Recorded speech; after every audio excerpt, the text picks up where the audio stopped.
قالوا سبحانك لا علم لنا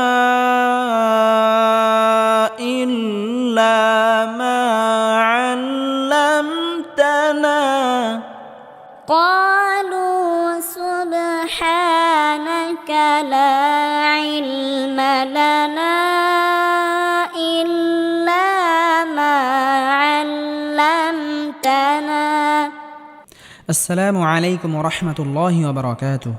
সম্মানিত দর্শক ও শ্রোতা, আশা করি সবাই ভালো আছেন। কোরআন মাজিদ শেখার নতুন একটি পর্বে আপনাকে স্বাগতম। গত পর্বে আমরা সূরা বাকারার 25 নং আয়াত থেকে 30 নং আয়াত পর্যন্ত শিখেছিলাম। আজকে আমরা এই ভিডিওতে সূরা বাকারার 31 নং আয়াত থেকে 35 নং আয়াত পর্যন্ত শিখব ইনশাআল্লাহ।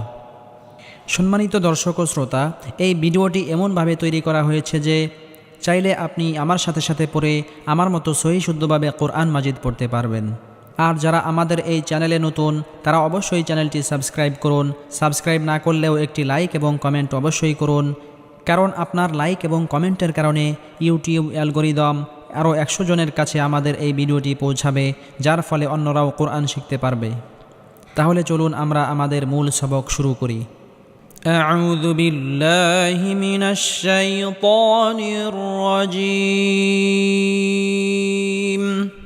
بسم الله الرحمن الرحيم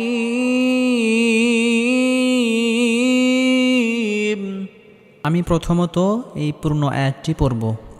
وعلم آدم الأسماء كلها ثم عرضهم على الملائكة فقال أوني بأسماء هؤلاء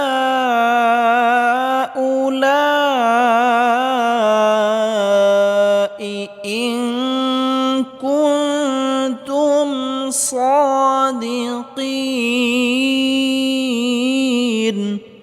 আমরা এখন বানান করে পড়ব।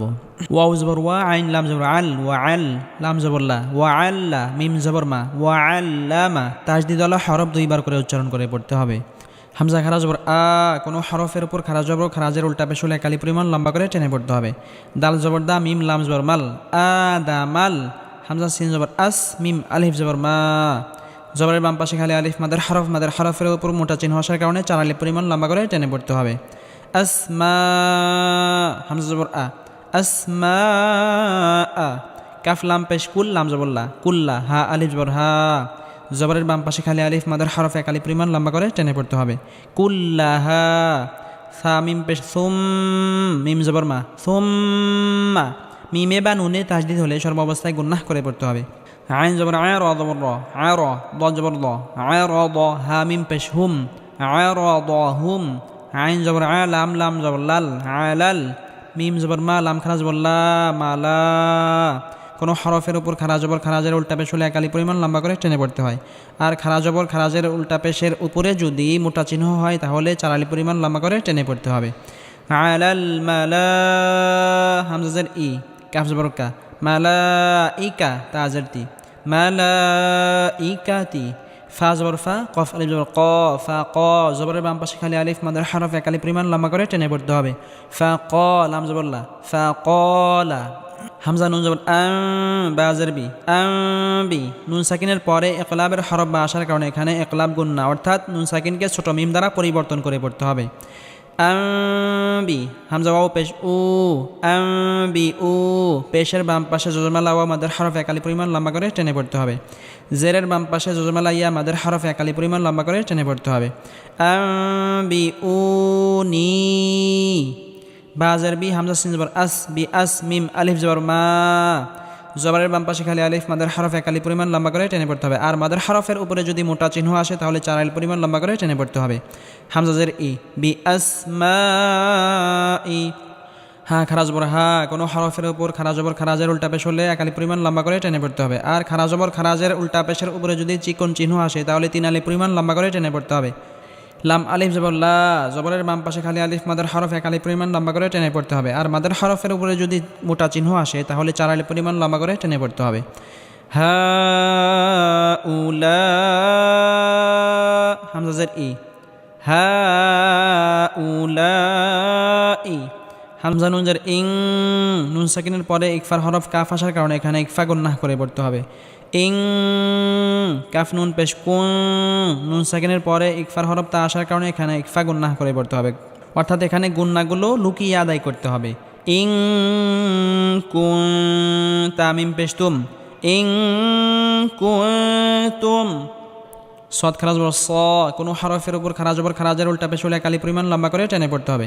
দাল জের দি, স দি, কফিয়া জের কি, জেরের বাম পাশে জজমালাইয়া আমাদের হরফে কালি পরিমাণ লম্বা করে টেনে পড়তে হবে। নুন জবর না, স দি কিনা।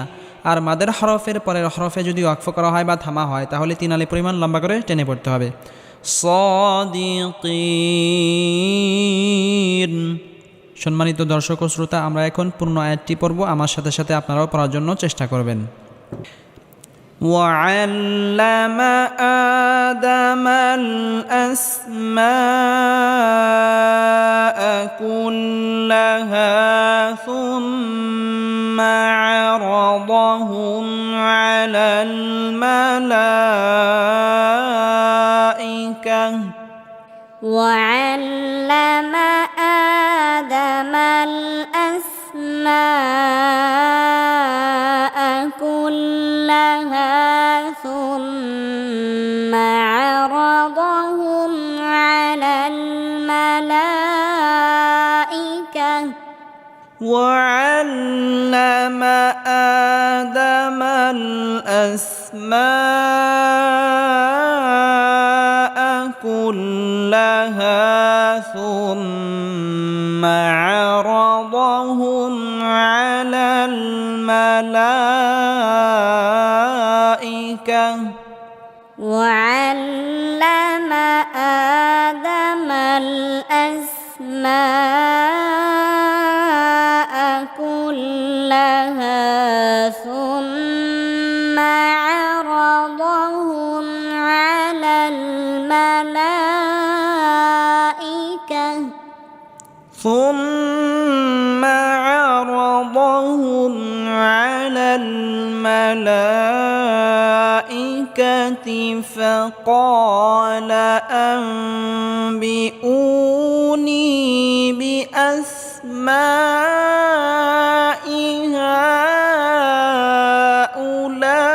هؤلاء إن كنتم صادقين. ثم عرضهم على الملائكة فقال أنبئوني بأسماء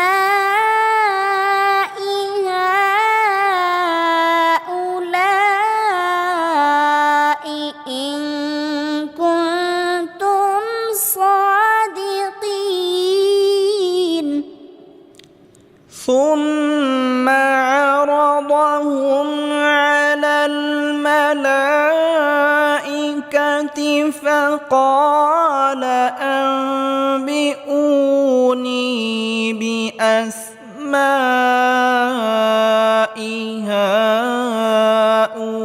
هؤلاء إن كنتم صادقين.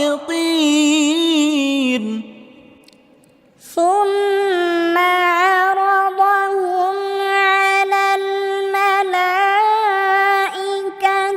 فقال أنبئوني بأسماء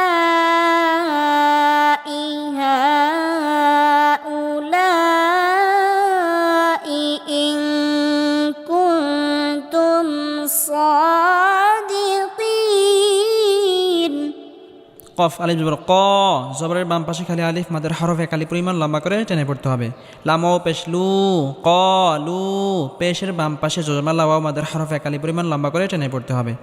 সিন বা পেশ সুব, কফ ত বা জিম দালাই বা হরফে জজম হলে কলকলা বা ধাক্কা দিয়ে পড়তে হবে। হা খারা জবর হা, সুব হা, কোনো হরফের উপর খারা জবর খারাজের উল্টা পেশ হলে এক আলিফ পরিমাণ লম্বা করে টেনে পড়তে হবে। নুন জবর না, কাফ জবর কা, সুব হা না কা। লাম আলিফ জবরলা, জবরের বাম পাশে খালি আলিফ মাদের হরফ এক আলিফ পরিমাণ লম্বা করে টেনে পড়তে হবে। আইন লাম জের আইল, লা আইল, মিম জবর মা, লা আইল মা, লাম জবরলা, নুন আলিফ জবর না, জবরের বাম পাশে খালি আলিফ মাদের হরফের উপর চিকন চিহ্ন আসার কারণে 3 আলিফ পরিমাণ লম্বা করে টেনে পড়তে হবে। লা আইল মা লানা, হামজা লাম জের ইল, লাম আলিফ জবরলা, ইল্লা, মিম আলিফ জবর মা, জবরের বাম পাশে খালি আলিফ মাদের হরফ, জবরের বাম পাশে খালি আলিফ মাদের হরফ।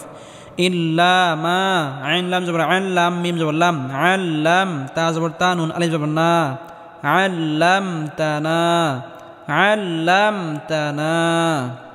قالوا سبحانك لا علم لنا إلا ما علمتنا.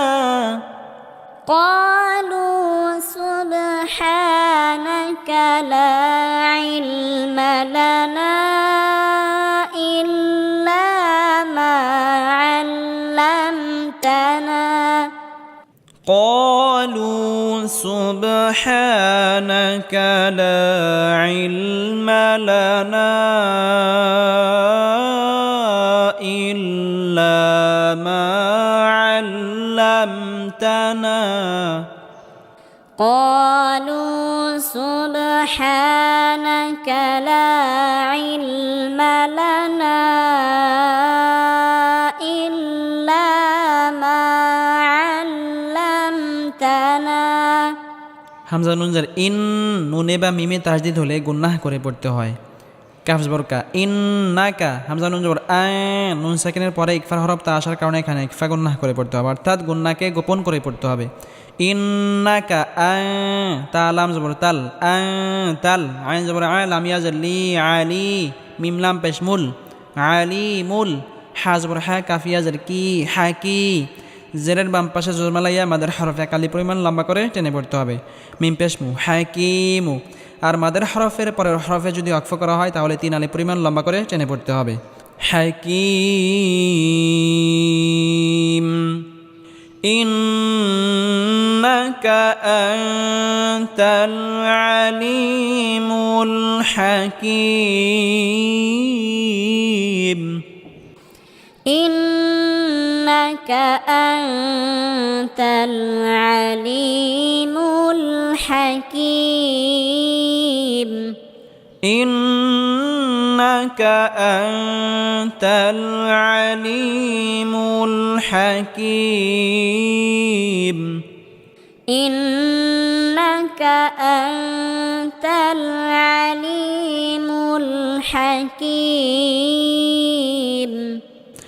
কফ আলিফ জবর ক, জবরের বাম পাশে খালি আলিফ মাদের হরফ এক আলিফ পরিমাণ লম্বা করে টেনে পড়তে হবে। লাম জবরলা, কলা, ইয়া খারা জবর ইয়া, কোনো হরফের উপর খারা জবর খারাজের উল্টা পেশ হলে এক আলিফ পরিমাণ লম্বা করে টেনে পড়তে হবে। আর খারা জবর খারাজের উল্টা পেশের উপরে যদি চিকন চিহ্ন আসে তাহলে 3 আলিফ পরিমাণ লম্বা করে টেনে পড়তে হবে। কলা ইয়া, হামজা খারা জবর আ, ইয়া আ, দাল জবর দা, মিম পেশ মু, আদামু, ইয়া আদামু, হামজা নুন জবর আং, নুন সাকিনের পরে ইকলাবের হরফ বা আসার কারণে নুন সাকিনকে ছোট মিম দ্বারা পরিবর্তন করে পড়তে হবে। আং বা হামজা জের বি, আং বি, হা মিম পেশ হুম, আং বি হুম। মিম সাকিনের পরে শুধু 2 জায়গায় গুন্না হয়, বাকি কোনো জায়গায় গুন্না হয় না। মিম সাকিনের পরে যদি বা আসে তাহলে গুন্নাহ করে পড়তে হয়, আর মিম সাকিনের পরে যদি মিম আসে তাহলে গুন্নাহ করে পড়তে হয়। আর কোনো জায়গায় গুন্নাহ করে পড়তে হয় না, স্পষ্ট করে পড়তে হয়। অর্থাৎ মিম সাকিনের যে হালকা আওয়াজ জারি থাকে সেই আওয়াজ জারি রেখে গুন্নাহ ছাড়া উচ্চারণ করতে হবে।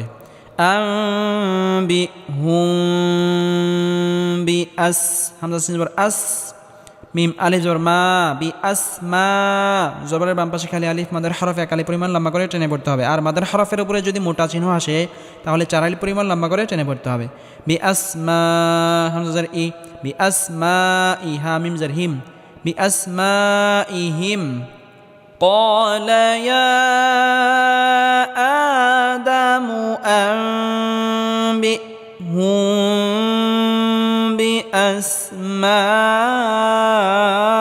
بأسمائهم قال يا آدم أنبئهم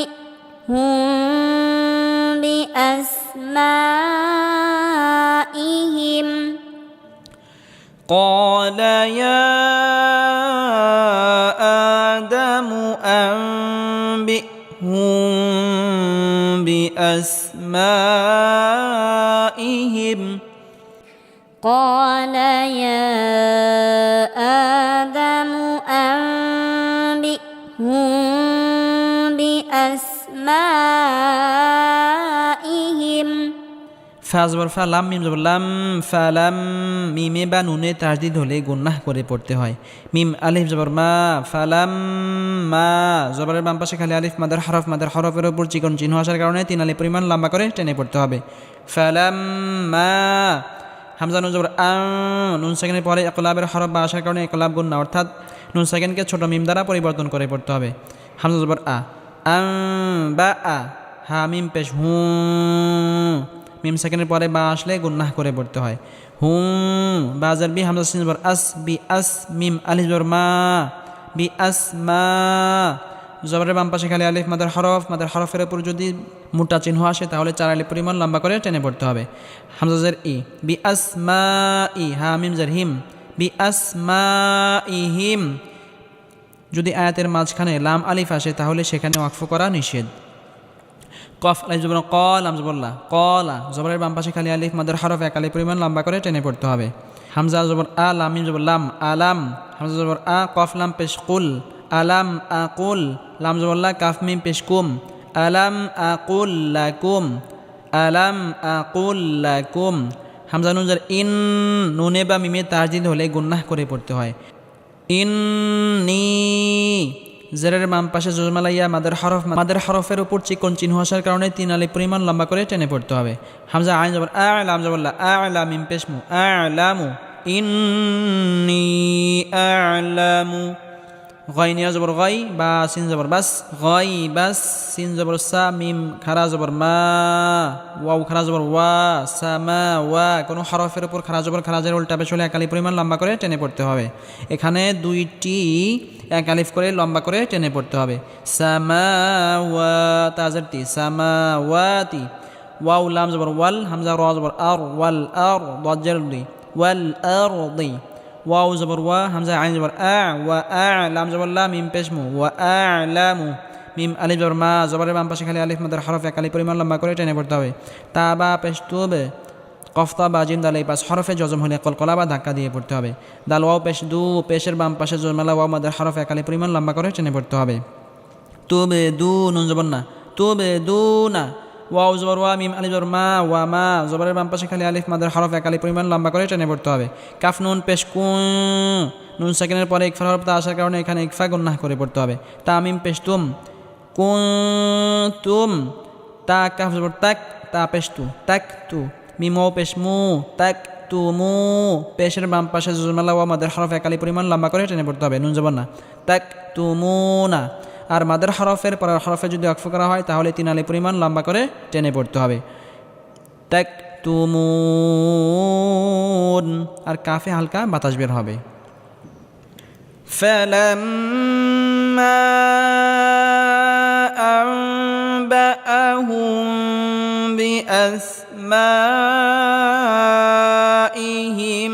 ক্বালা আলাম আকুল লাকুম ইন্নী আ'লামু গায়বাস সামাওয়াত فلما أنبأهم بأسمائهم قال ألم أقل لكم إني أعلم غيب السماوات। এখানে যদি ওয়াকফ করি বা থামি তাহলে 3 আলিফ পরিমাণ লম্বা করে টেনে পড়তে হবে, কারণ রাজবর খারাজের উল্টা পেশের পরের হরফে যদি ওয়াকফ করা হয় তাহলে 3 আলিফ পরিমাণ লম্বা করে টেনে পড়তে হয়। فَلَمَّا أَنبَأَهُم بِأَسْمَائِهِمْ قَالَ أَلَمْ أَقُل لَّكُمْ إِنِّي أَعْلَمُ غَيْبَ السَّمَاوَاتِ فلما أنبأهم بأسمائهم قال ألم أقل لكم إني أعلم غيب السماوات إني أعلم غيب السماوات والأرض وأعلم ما تبدون وما كنتم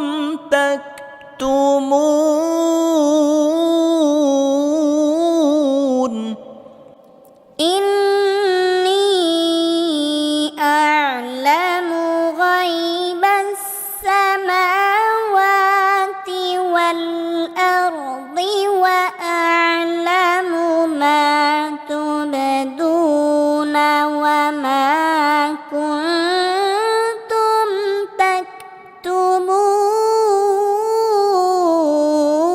تكتمون إني أعلم غيب السماوات والأرض وأعلم ما تبدون وما كنتم تكتمون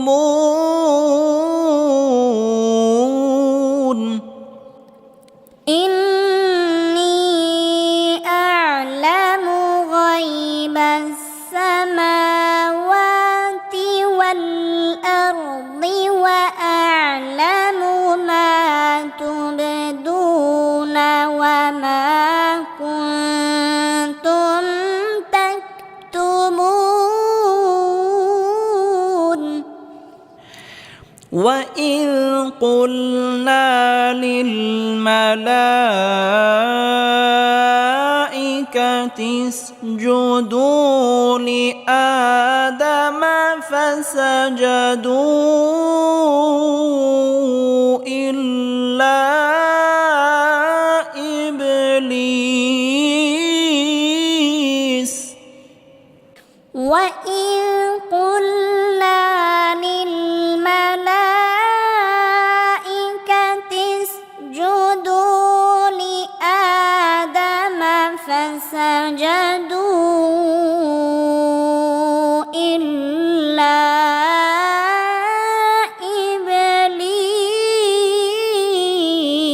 إبليس وإذ قلنا للملائكة اسجدوا لآدم فسجدوا إلا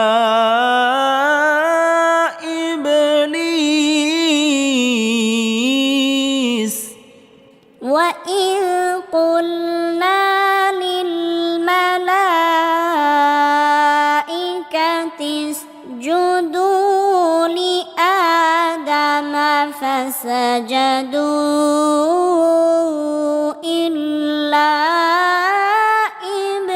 إبليس أبى واستكبر وكان من الكافرين الكافرين أبى واستكبر وكان من الكافرين أبى واستكبر وكان من الكافرين أبى واستكبر وكان من الكافرين وقلنا يا آدم اسكن أنت وزوجك الجنة وكلا منها رغدا حيث شئتما وقلنا يا آدم اسكن أنت وزوجك الجنة وكلا منها رغدا حيث شئتما وقلنا يا آدم اسكن أنت وزوجك الجنة وكلا منها رغدا حيث شئتما وقلنا يا آدم اسكن أنت وزوجك الجنة وكلا منها رغدا حيث شئتما ولا تقربا هذه الشجرة فتكونا من الظالمين ولا تقربا هذه الشجرة فتكونا من الظالمين